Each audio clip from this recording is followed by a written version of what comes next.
Bisa pihak BMKG Palembang menghimbau warga untuk waspada potensi banjir hingga akhir tahun ke depan.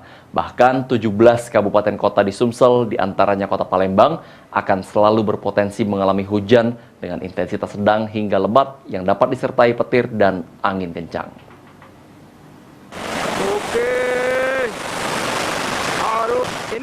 Pihak Badan Meteorologi, Klimatologi, dan Geofisika BMKG Palembang menghimbau warga untuk selalu mewaspadai potensi banjir hingga akhir tahun ke depan.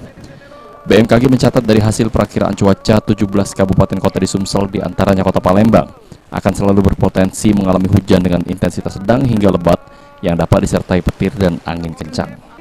Maka dengan adanya kejadian tersebut, setiap warga perlu mewaspadai potensi timbulnya bencana hidrometeorologi, khususnya banjir dan sebagainya, terutama yang berada di daerah landai berdasarkan perakiraan itu. Wilayah-wilayah yang bertopografi landai itu seperti kota Palembang, Banyuasin, Muba, lalu Sumatera bagian tengah itu ada Pali, ada Prabu Muli, dan sebagian Muara Enim itu berpotensi angin kencang disertai hujan lebat.